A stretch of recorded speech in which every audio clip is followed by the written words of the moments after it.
हमारा जो ये शरीर है, ये जो प्राण है, ये जो मन है, ये जो बुद्धि है, ये 4 स्तर है, ये अलग अलग है। हम इन चारों स्तरों का एक गूथा हुआ आटा है। शरीर, प्राण, मन और बुद्धि एक साथ जब गोथ दिए जाते हैं तब जो रिजल्ट निकलता है वो है भौतिक मानव। इसी भौतिक मानव के इसी गुथे हुए आटे को अलग करना और इसका वो स्वरूप जो सत्य, चित्त और आनंद है, उस स्वरूप को प्रकट करना, ये गुरु का काम है। ये स्कूल में नहीं हो सकता, विश्वविद्यालय में नहीं हो सकता। किसी एक इनलाइटेंड व्यक्ति क्या है, कौन है? इनलाइटनमेंट जिसे हो जाए, हम किसी व्यक्ति को कहते हैं कि ये इनलाइटेंड है। इनलाइटेंड का मतलब क्या है? ये आवश्यक नहीं है कि जो इनलाइटेड है वो आत्म रूप से जागरूक भी हो, आत्मा की सत्ता को मानता भी हो। बुद्ध ने कभी आत्मा की सत्ता को नहीं माना। बुद्ध ने पुनर्जन्म को माना, इनलाइटनमेंट को माना, इसीलिए उसे बुद्ध कहा गया। लेकिन बुद्ध ने आत्मा के अस्तित्व को नहीं माना। कोई गुरु है आपका, वो आपकी समस्याओं का समाधान कर रहा है, लेकिन आत्मा जागृत नहीं कर रही, वो सही रास्ता नहीं है मनुष्य जीवन के लिए। कोई सिद्धि आत्म जागृति नहीं कर सकती। कोई सिद्धि देने वाला या जिसे सिद्धि प्राप्त हो वो भी अगर उस सिद्धि से आपकी समस्या को समाधान कर रहा है, भौतिक समस्या को, तब भी आत्मा सिद्ध नहीं होती। गुरु वो होना चाहिए जिसे आत्म सिद्धि हो, जिसे योग की सिद्धि हो, जो योगेश्वर हो, जो योग प्रदान कर सकता हो। ऐसे गुरु की शरण में जाना चाहिए। मनुष्य जीवन का एकमात्र लक्ष्य आत्म जागृति है और वो समर्थ सदगुरुदेव के बिना नहीं हो सकती है। ओम श्री गंगाई नाथाय नमः। जय श्री गुरुदेव, जय श्री दादा गुरुदेव। आप सभी का बहुत बहुत स्वागत है आज के इस सत्संग में, इस प्रोग्राम में। मेरा नाम राजशिव है और मैं एक सिद्ध योग साधक हूं। आज का जो ये वीडियो है, इसका जो मुख्य विषय है, यह है स्वयं की जानकारी। हमने स्कूल में जो शिक्षा प्राप्त की या माता पिता से जो शिक्षा प्राप्त की, क्या हमारे जीवन को जीने के लिए वो शिक्षा पर्याप्त है? स्वयं को समझने के लिए, संसार को समझने के लिए स्कूल में जो शिक्षा दी गई है, कॉलेज में जो शिक्षा दी गई है, परिवार में जो शिक्षा दी गई है, क्या वो पर्याप्त है? मेरा प्रश्न है ये आपसे।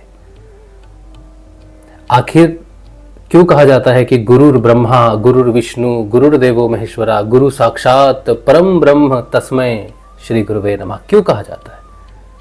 कि वो हमें शिक्षा दे रहे हैं कि हम संसार में आए, किसी कंपटीशन में भाग लें, सबसे आगे निकल जाएं, जीवन में बहुत सफलता प्राप्त करें। क्या इसलिए गुरु परब्रह्म है? क्या जो शिक्षा देने वाला गुरु है, जो स्कूल में है, कॉलेज में है, जो हमें तैयार करता है विश्व के लिए, क्या वो परम ब्रह्म है? क्या आप जब कल को शिक्षक खुद बन जाओगे, स्कूल में पढ़ाओगे, कॉलेज में पढ़ाओगे, तो क्या आप परम ब्रह्म की स्थिति प्राप्त कर लोगे? क्या शिक्षक होना परम ब्रह्म है? अगर नहीं है तो परम ब्रह्म कौन है? गुरु परम ब्रह्म क्यों है? और अगर गुरु परम ब्रह्म नहीं है, शिक्षक परम ब्रह्म नहीं है, तो क्यों नहीं है?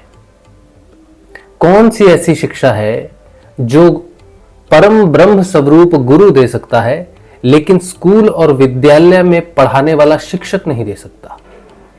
कौन सी शिक्षा है जो माता पिता भी नहीं दे सकते?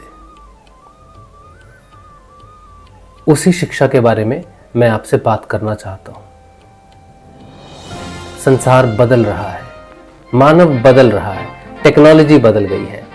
2000 से पहले जिन बच्चों ने जन्म लिया, हम जैसे लोगों ने जन्म लिया, हमारा जीवन अलग था। सन 2000 के बाद जिन बच्चों ने जन्म लिया, उनका जीवन अलग है। क्यों है? क्या बदल गया संसार में इतना? क्यों बदल गया संसार में इतना? किस बात की हुई है तरक्की? क्यों अलग है आज की पीढ़ी हमारी पीढ़ी से? क्यों अलग है? ये जो अंतर आया ना सन 2000 के बाद, जो अंतर आया ना, ये छोटा अंतर नहीं है। ये अंतर इतना गहरा है कि अगर ये 100 साल और चलता तो इतना गहरा हो जाता कि ये जो श्लोक है, गुरुर ब्रह्मा, गुरुर विष्णु, गुरुर्देवो महेश्वरा, गुरु साक्षात परब्रह्म तस्मै श्री गुरुवे नमः, ये खत्म हो जाता, ये लुप्त हो जाता। तब रह जाती सिर्फ और सिर्फ एक साइंस, भौतिक साइंस, कंप्यूटर, एआई, गूगल। इससे पहले ये जो शताब्दी है ये हमारे लिए बहुत महत्वपूर्ण है। ये महत्वपूर्ण इसलिए है कि हम खुद भी जानें और इस नई पीढ़ी को भी बताएं कि हम कौन हैं, हमारा वास्तविक स्वरूप क्या है, हम मनुष्य हैं तो क्यों हैं। मनुष्य सिर्फ शरीर नहीं है, संबंधों से बंधा हुआ कोई ढांचा नहीं है।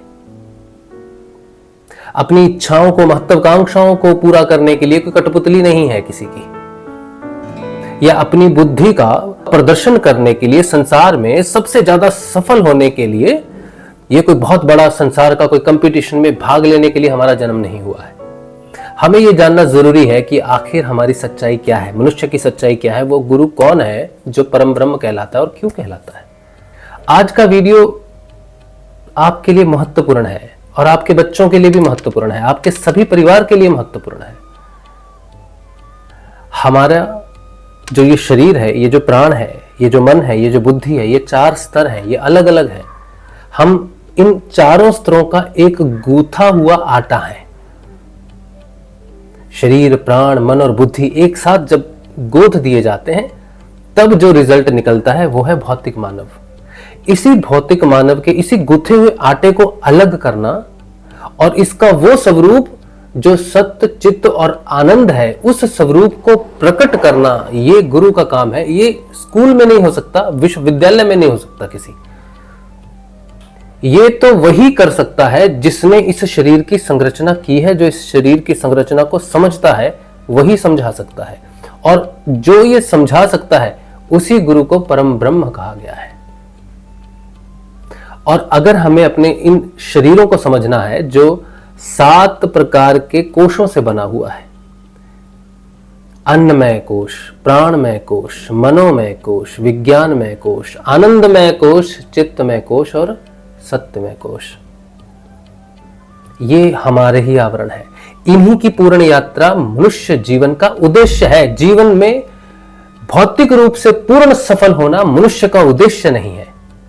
एक किसान भी अपने मनुष्य होने का उद्देश्य सिद्ध कर सकता है, और एक पढ़ा लिखा इंजीनियर, डॉक्टर, रॉकेट साइंस वाला या नासा में काम करने वाला भी अपने जीवन के उद्देश्य को अगर सिद्ध ना करे तो इसमें कोई हैरानी की बात नहीं है, क्योंकि इसके लिए बाहर की शिक्षा की जरूरत नहीं है।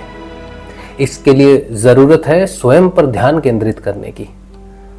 हमें सिखाना होगा अपने बच्चों को कि ध्यान क्या है, योग क्या है, योग क्यों किया जाता है। आज सारी दुनिया योग कर रही है क्योंकि उनको स्वस्थ रहना है, 100 साल तक जीना। क्या हासिल हो जाएगा 100 साल तक जीने के बाद अगर हम अपने आप को ही ना समझे। हमें समझाना होगा कि हम सब इस संसार में रह सकते हैं, परिवार में रह सकते हैं। इस जीवन को पूर्ण रूप से खेल कूद कर, अपनी सारी जिम्मेदारियां निभाकर सफलतापूर्वक इस जीवन को जीने के बाद हम जीवन और मरण के चक्कर से छूट सकते हैं अगर हमें योग की जानकारी हो। सिर्फ शरीर के लिए योग नहीं है। योग का मतलब क्या है? 2 एक जैसी चीजों का मिलन, पानी का पानी से, अग्नि का अग्नि से। तो अगर योग का अर्थ है आत्मा का परमात्मा से मिलन होना चाहिए, तो मैं योग अपने शरीर के लिए कर रहा हूं। कैसे, क्यों? प्राण के लिए कर रहा हूं, क्यों? मन को शांत करने के लिए कर रहा हूं, क्यों? बुद्धि को डेवलप करने के लिए कर रहा हूं, क्यों? योग तो इनके लिए है ही नहीं। इनके लिए तो इनलाइटनमेंट है। जो इनलाइटनमेंट बुद्धा को मिली वो इन चारों स्तरों के लिए है। एक इनलाइटेंड व्यक्ति क्या है, कौन है? इनलाइटनमेंट जिसे हो जाए, हम किसी व्यक्ति को कहते हैं कि ये इनलाइटेंड है। इनलाइटेंड का मतलब क्या है? ये आवश्यक नहीं है कि जो इनलाइटेड है वो आत्म रूप से जागरूक भी हो, आत्मा की सत्ता को मानता भी हो। बुद्ध ने कभी आत्मा की सत्ता को नहीं माना। बुद्ध ने पुनर्जन्म को माना, इनलाइटनमेंट को माना, इसीलिए उसे बुद्ध कहा गया। लेकिन बुद्ध ने आत्मा के अस्तित्व को नहीं माना। तो इनलाइटनमेंट क्या है? इन 4 भौतिक स्तरों को पूर्ण रूप से चेतन कर देना इनलाइटनमेंट है। अपने आगे के जन्मों को, अपने पिछले जन्मों को या इस प्रकृति के रहस्य को जो जान ले, पूर्ण रूप से भौतिक जगत को जान ले, सूक्ष्म जगत को जान ले, मनस जगत को जान ले, बौद्ध जगत को जान ले, वो इनलाइटेड है। लेकिन ये तो 4 ही स्तर है।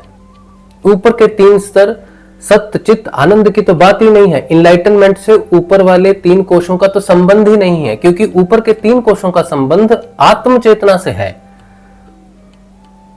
और आत्मा इनलाइटन नहीं करती। इनलाइटन करता है आत्मा से प्रकाशित होने वाला सत्य। जब बुद्धि पर पड़ता है तो सही और गलत की जगह बुद्धि सत्य का चुनाव करती है, प्रकाशित हो जाती है, उसे ही इनलाइटनमेंट कह रहे हैं। लेकिन इनलाइटनमेंट मुक्ति नहीं हो सकती।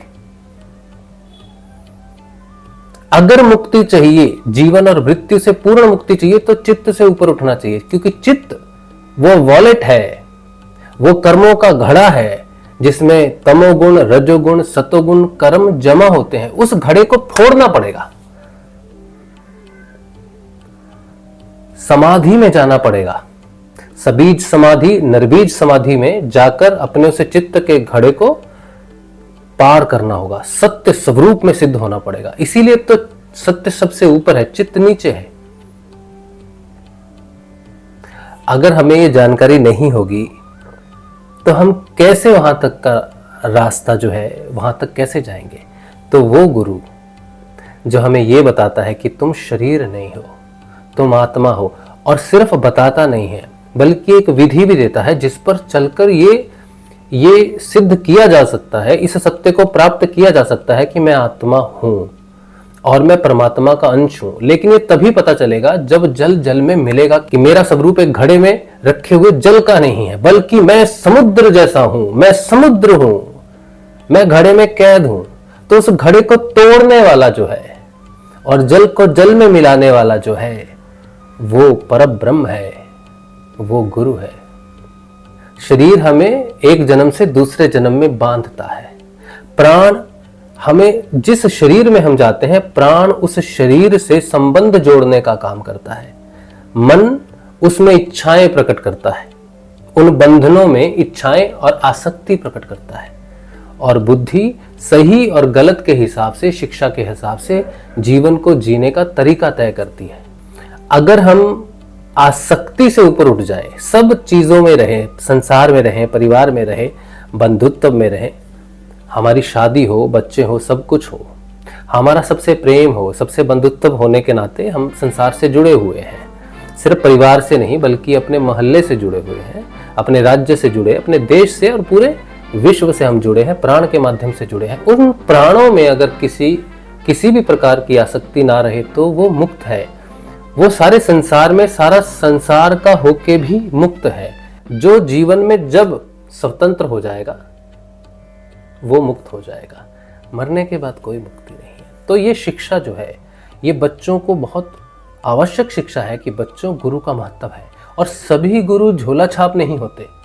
कलयुग के गुण दोष के कारण बहुत सारे लोग गुरु बनकर बैठ गए हैं, क्योंकि गुरु की पहचान नहीं है लोगों को। वो गुरु जो तुम्हें योग प्रदान कर सके, आत्मा रूप में जगा के आत्मा और परमात्मा का योग सिद्ध कर सके, वो गुरु है।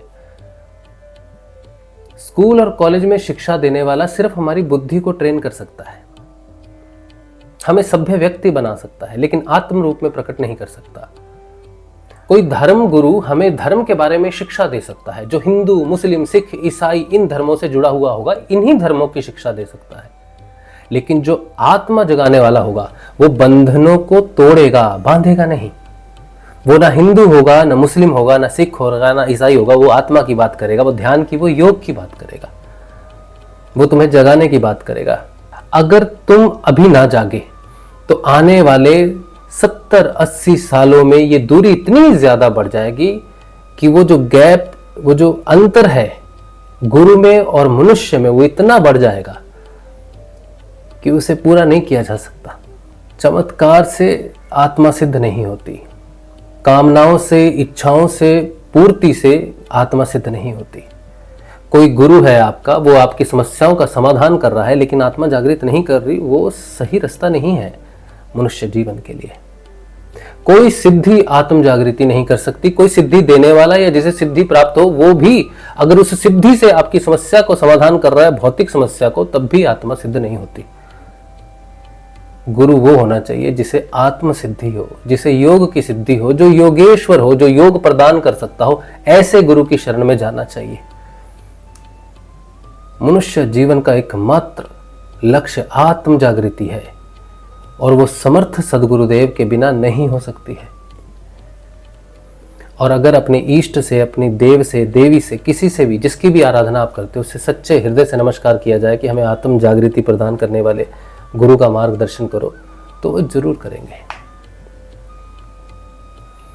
बस आज के वीडियो में मैं आपसे इतना ही कहना चाहता हूं कि इस विषय पर मैं बहुत बात करना चाहता हूं, लेकिन धीरे धीरे।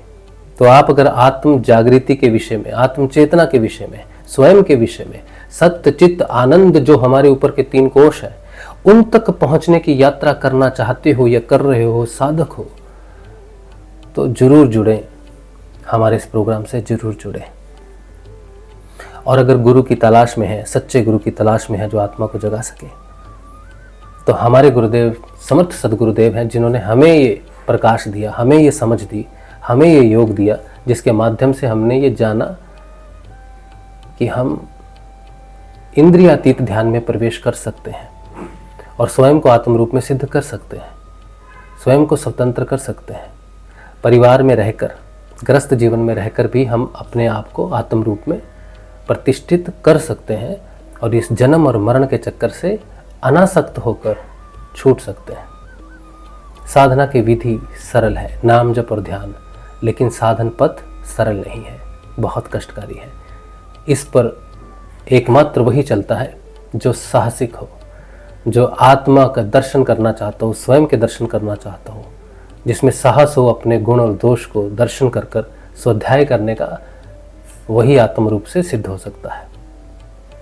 तो अगर आपको समर्थ सदगुरुदेव की जानकारी चाहिए, आपके पास गुरु नहीं है, तो हमारे गुरुदेव जी की जानकारी प्राप्त कीजिए। हम आपको निःशुल्क सारी सिद्ध योग की जानकारी भेज देंगे। आप हमें सिर्फ व्हाट्सएप करिए। हमारा नंबर है 8777211139, बिल्कुल निःशुल्क है। आपको कोई बातचीत करने की ज़रूरत नहीं, बस आप हमें व्हाट्सएप कर दीजिए कि हमें गुरु जी की जानकारी भेज दीजिए और हम आपको निःशुल्क जानकारी भेज देंगे। सिर्फ नाम जप और 2 समय का ध्यान, इसी से ही आपको आत्म सिद्धि होगी, आत्म लाभ होगा।